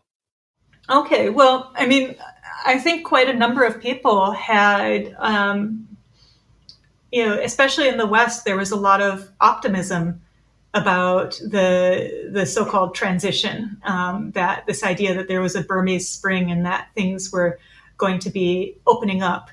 It was in some ways, and also, bear in mind that the NLD and Aung San Suu Kyi, for quite a few members of the Shan insurgency, not everybody, they were very skeptical, and they saw her as Bama, and they didn't put a whole lot of hope in Shan independence if that was their particular goal. For other Shan people, I mean, there was a Shan branch of the National League for Democracy, so there were plenty of Shan people who did vote for NLD. So I don't want to say that that was the whole story either. But especially for the Thai government and its renewing new kinds of diplomatic relations and setting up special economic zones and very much working with Myanmar capitalists, that there was this possibility. What about the Shan migrants? What about the various informal Shan refugee camps that don't have official Thai recognition? Are they going to eliminate those and force all of those people to move back to Shan state? And will they be safe? All of these questions were raised, some of them. And also during the transition period, there was a whole lot less humanitarian aid and NGO funding for various border groups. So there was this perception that, refugees don't need international support anymore now that Myanmar is democratic. Well, they never really achieved full peace in the area. Some ceasefire agreements, such as that with the Kachin Independence Army, were abrogated during the so-called transition period, and that the National League for Democracy, despite having full electoral victory, had never really surrendered or towards a vision of federalism or giving the geographically peripheral power holders letting into some of their demands or giving them some of the concessions that, in my opinion, should have been given. So, they and I realize that's a topic for another podcast, but that, for the Shan insurgencies, in a lot of ways, it just continued some of the same problems as before. And also, the fact of the matter is that the Myanmar government army expanded its ranks and expanded its firepower during this so-called transition period. And, and of course, the world is very aware of the atrocities committed against Rohingya in Rakhine State. And in some ways, having the world learn about the brutality of the army in the transition period, that was a sobering reality. But also there was still continued fighting in other peripheral areas during the transition period. So I realized that one of the challenges in what we're trying to do, not just in how much you cover in the book, but also just how much is covered in a region, in a population in such a short time. As we tell this story, and we're going at already we're going at warp speed telling it, and we're leaving essential parts out to just kind of cover and give an overview. But a lot of what we're talking about are these facts and figures and basic details, which are necessary to gain this understanding. But I also want to be cognizant that we're not leaving out the individual human stories that are really the lifeblood that are able to navigate around some of these details and flesh out the actual people involved. And one of the reasons I mention that is because is not just as a kind of my own personal insight or an aside, but it's because what you do in the book. I mean, so we've talked, for example, about the cave story. That's what the boys that are trapped in the cave. That's one example from the book where we've gone into some detail of personalities and a real life event and anecdote to better understand common humanity. But there's so many other stories that you tell in the book alongside where you're giving this these general details about Shan people and religion and culture and history and everything else, but we're also hearing personal stories of all kinds of Shan people that reflect the larger themes you're telling. So if we could take a minute to, perhaps you can choose at least one of those stories that you follow and flesh out in the book. And if you could share that here and then go into what's significant about the story and where does this fit into the larger tale that you're telling about the Shan? Sure. Yeah. So this is a very, I wouldn't say typical, because nobody's typical, but a relatable story of a young Shan woman. She's a migrant worker, and she's 22 years old, and I call her Nang Lao in the book, and she's been living in Thailand for the past 5 or 6 years. She migrated with her parents, and she's the niece of a Shan revolutionary, except she's a young 22-year-old woman, and she loves Thai fashion. She has a little silver Honda motorbike.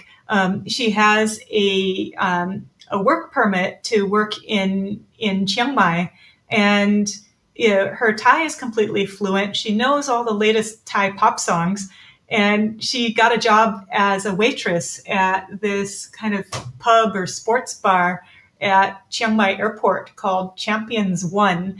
And she was one of my regular contacts. So she was friends with the person who operated the Shan radio channel. And so I'd be hanging out there, and then she'd come and visit and say hi. And gradually getting to know her, I would meet with her for lunch for interviews every once in a while, just to catch up and chit chat. But in any case, Nang Lao, after she started the job at the airport, I mean, she was really excited to get this job because she's like, ooh, there's foreigners, it's fancy, it's high society. I'll be able to make a lot of money. I'll get tips. She liked the idea of working in this cosmopolitan space, even if it was just as a waitress at this restaurant. Anyhow, a few weeks later, I asked her how the job was going, and she had initially been a little bit reticent or nervous about the job because she didn't speak much English. But it was in the airport, the laminated plastic menus simply had pictures of the food, so you didn't even need to speak any language to order food. But she told me that, the most annoying customers are the Thais. And at first, I say, well, do tell. Why is that? Because her Thai is completely fluent. Every once in a while, she'll have a hint of a Shan accent, but otherwise, full comprehension of Thai and complete, linguistic fluency. Otherwise unnoticeable. But she said that every once in a while, a Thai customer would say, oh, Put Thai mai chat. You don't speak Thai clearly. And so immediately the follow-up question where are you from? And while this might be an innocent question for many, especially when you're a precariously documented migrant, it can be really a fraught microaggression. And so even though, as I mentioned earlier, Thai nationalism romanticizes the Shan as a linguistic brother, not all Thais got the memo, or not all Thais remember the patriotic lessons that they learned in school. And so sometimes, Nang Lao would tell me that customers would say, they'd hear her accent, ask her where she's from. And if she said Shan State, they would say, oh, so you're Burmese. So a lot of Thai people simply didn't know the difference between Shan or Burmese. And there was one story that she told me about where she had said that rather than even open that can of worms, she told a Thai customer that she was from Chiang Dao, which is a northern Thai town not far from Chiang Mai, hoping to avoid the awkward conversation about Burma, because a lot of Thai nationalists see the Burmese as the historical enemy of the Thai nation. In any case, the Thai person, rather than leave it at that, decided to quiz her further and say, okay, well, who's the Nai who's the district official of Chiangdao province or Chiangdao district? And so it was even not even letting it go and asking further questions in order to either show off or to somehow prove that she was lying about where she was really from. And I remember when she was telling me this story, we were meeting up for lunch, and she repeatedly slammed her fists on the table, saying that, if you want to order food, just order food. I don't see why, this bureaucratic quiz has anything to do with what, me serving you food. And it revealed, the story was revealing for me in the sense that this was a Thai customer really wanting to put down a linguistic boundary and to say that, no, you're not Thai. And it was the accent that made him latch onto it and want to do that. But then also it was related to status as well, because, the Thai customer saw the young Shan waitress. Oh, she's just a cute Shan waitress. I can make these jokes. I can do this. He wouldn't do that if he was making a multi-million-dollar jade deal with Kunsa. He wouldn't, if there's so much money in it for you, you're not going to come up with microaggressions. So again, where class or where ethnicity matters, it's in some of these everyday interactions we can see new ideas about that. And so, telling that story of Nang Lao and, thinking about what a microaggression means for somebody on the job, I thought was really fruitful and a fascinating story to tell. Yeah, and thanks for telling it here. And that's just one of many stories that you tell that are aligning these anecdotes with people that you're coming in contact with and weaving their stories into this broader narrative you tell about Shan identity. And so just another reason to give a plug for the book and encourage listeners to check that out and be able to go into more detail about this. I wish we had more time to hear more anecdotes, but I'm glad we got that one in.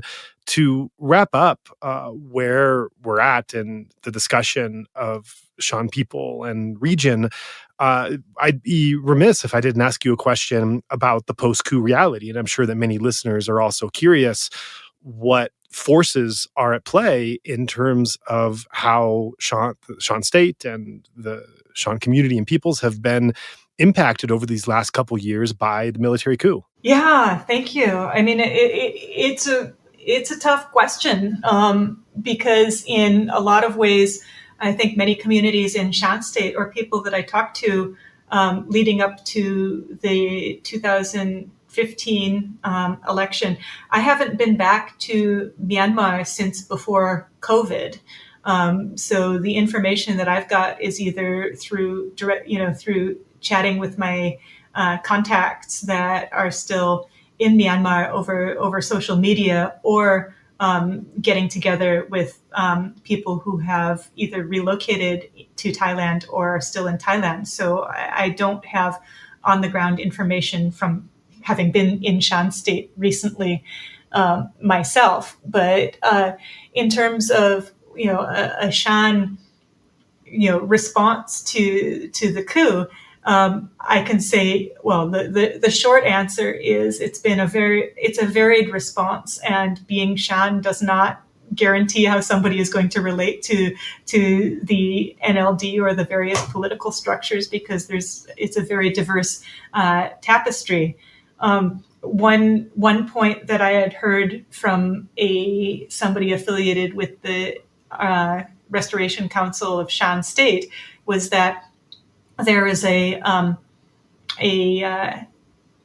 Shan had developed a saying that there's a red stick and a green stick, and regardless of which stick it is, if it hits you, it will be painful. And the red stick representing NLD and the green stick representing the military. Mm-hmm. For some had this idea that okay, so now the NLD and the military are fighting each other. Will the Shan benefit from the spoils of war? That was a question that was raised. And there's this other point, too, is that since the coup, quite a few people were, a lot of international observers were confused or dismayed or alarmed to see that the Shan State Progressive Party and the RCSS, so Shan northern-based armies and southern-based armies, separate groups, but both using the name Shan, were having skirmishes with each other. And so there was the dismay or the expectant question from outsiders saying, well, they're Shan. Why aren't they united against the military coup? Mm-hmm. And this goes back to a point that I made earlier, that ethnicity is not this political alliance. It's not this automatic existential glue. And the RCSS and the SSPP have their own autonomy, their own sovereignty, their own political alliances, and their own sources of income, and they're competing over territory. So they're competing over their sovereign autonomy, and so it's in some ways.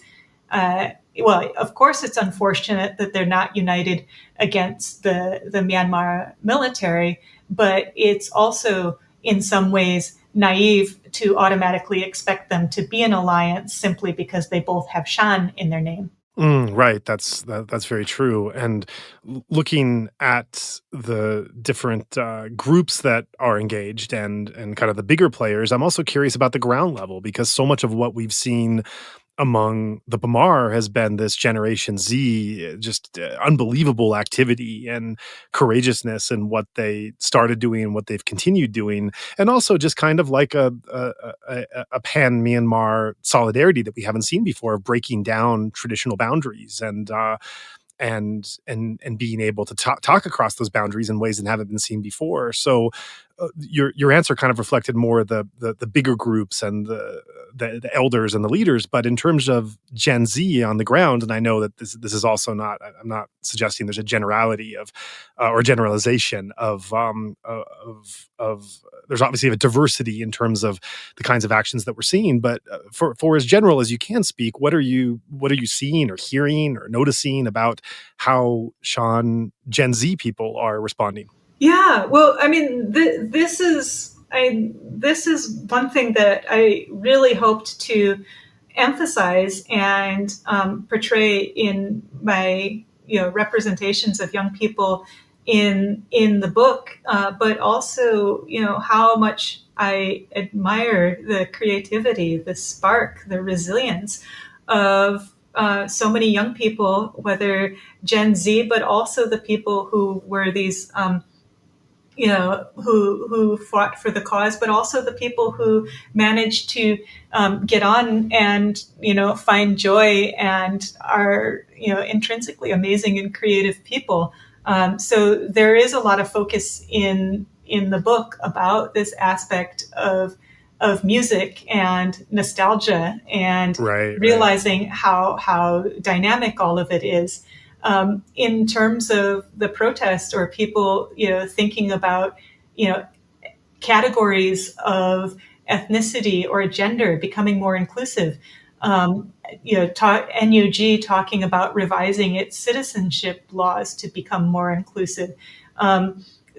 Part of this could easily be chalked up to the idea that, okay, now that the military is back in the saddle, everybody has a common enemy again, so they're more likely to unite. Mm-hmm. So there is an aspect of that, but then there also is this incredible cultural vibrancy amongst Generation Z, and willingness to take on new ideas about ethnicity and new ideas about gender. So it very much is a very new generation, and the ways in which they're very cosmopolitan and very much in touch with social movements elsewhere, namely thinking about the Milk Tea Alliance, or the number of people that were able to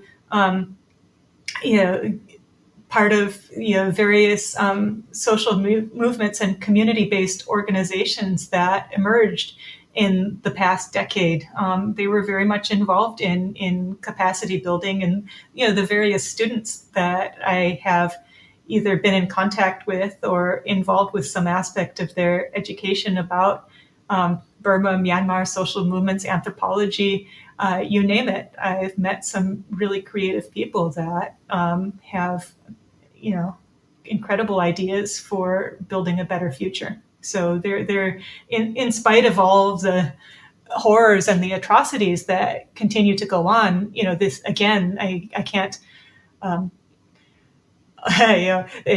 Begin to express the horrors and the biggest internal conflict in Myanmar and fighting since the time of World War II. It's tremendous, but on the other hand, there are some pockets of real optimism, and those are the Gen Z and their allies. That's a great note to end on. I really appreciate it. Before we do go, is there anything else that you'd like to mention that this discussion hasn't brought up? Well, I'd just like to, can I plug my next book? Would that be okay? Oh, absolutely, yeah. Okay, well, it's coming out this March, or March 2024 from University of Hawaii Press. It's called Silver Screens and Golden Dreams, A Social History of Burmese Cinema. So it's using popular entertainment and the movies to explore 20th century history, focusing from 1920 to 1980. So a bit of a difference from Shan insurgency, but there are 2 chapters about ethnic minority representation in the movies. So it does tie in to some of the themes that we've been talking about today. Oh, that sounds great. I can't wait to read that one. That's really awesome. And I should mention that we began this podcast episode. The intro that was playing at the beginning was, the name of that was Strive for Progress. And the outro that we will be playing as we end this will be Nature's Children. And so would you just say a word about why you chose these 2 respective songs for the intro and the outro? Sure, no problem. So actually, both of them are related to the same generation and group of Shan singers. The first song, Strive for Progress, Kacha Haimaisum, was written by Sai Kam Lek, a very well-known Shan songwriter, and it's actually the intro song that's played at most Shan concerts and stage shows. So it's a Shan rock song that kicks off the show. And for the outro, it's a popular song that became part of, it's in the Burmese language, but it became a song that brought student activists together in the 1980s. So it's a Shan singer, Sai Tisai, who sang this song in the 70s, but the song, Nature's Children, is about finding peace, and it's about unity. And it became one of the anthems for the 1988 generation of activists. And so it's always looked at as part of unity and nostalgia, and then also looking forward to a future that's free of suffering.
Bain sai na along song ale mana lo zia le be ma shi ro be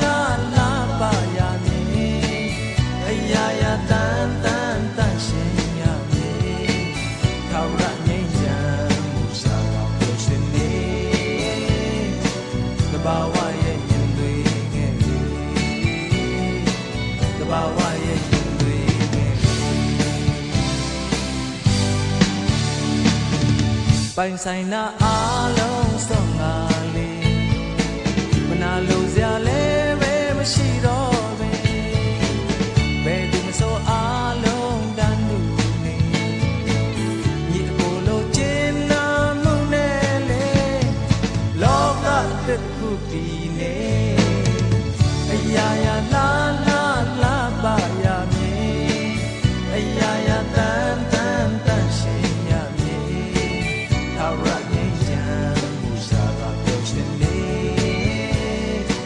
တဘာဝရဲ့ရင်သွေးငယ်တဘာဝရဲ့ရင်သွေးငယ်တဘာဝရဲ့ရင်သွေးငယ်တဘာဝရဲ့ရင်သွေးငယ်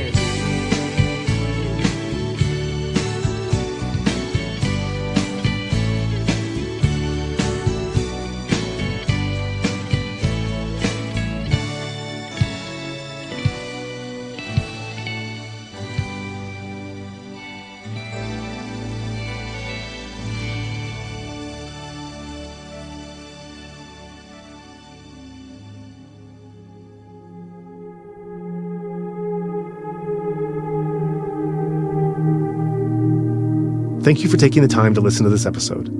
As regular listeners are aware, we often remind our audience about our nonprofit mission, Better Burma, at the end of a show. Truth be told, fundraising is hard work, and I can personally attest to the fact that it's really no fun to keep asking for contributions. Yet, the situation on the ground now in Myanmar is so distressing that we continue to do so on behalf of the Burmese people. What is most helpful at this time are recurring donations, which help alleviate both the stress and time involved in fundraising. If you are able to pledge a certain amount per month, our team can plan around having at least a consistent minimum amount to work within each month. If you would like to join in our mission to support those in Myanmar who are being impacted by the military coup, we welcome your contribution in any form, currency, or transfer method. Your donation will go on to support a wide range of humanitarian and media missions, aiding those local communities who need it most. Donations are directed to such causes as the Civil Disobedience Movement, CDM, families of deceased victims, internally displaced person IDP camps, food for impoverished communities, military defection campaigns, undercover journalists, refugee camps, monasteries and nunneries, education initiatives, the purchasing of protective equipment and medical supplies, COVID relief, and more. We also make sure that our donation fund supports a diverse range of religious and ethnic groups across the country. We invite you to visit our website to learn more about past projects as well as upcoming needs. You can give a general donation or earmark your contribution to a specific activity or project you would like to support, perhaps even something you heard about in this very episode. All of this humanitarian work is carried out by our nonprofit mission, Better Burma. Any donation you give on our Insight Myanmar website is directed towards this fund. Alternatively, you can also visit the Better Burma website, betterburma.org, and donate directly there. In either case, your donation goes to the same cause in both websites except credit card. You can also give via PayPal by going to paypal.me/betterburma. Additionally, we can take donations through Patreon, Venmo, GoFundMe, and Cash App. Simply search Better Burma on each platform and you'll find our account. You can also visit either website for specific links to these respective accounts or email us at info@betterburma.org. That's Better Burma, one word, spelled BETTERBURMA.org. If you would like to give it another way, please contact us. We also invite you to check out our range of handicrafts that are sourced from vulnerable artisan communities across Myanmar, available at alokacrafts.com. Any purchase will not only support these artisan communities, but also our nonprofit's wider mission. That's Aloka Crafts, spelled ALOKACRAFTS, one word, alokacrafts.com. Thank you so much for your kind consideration and support.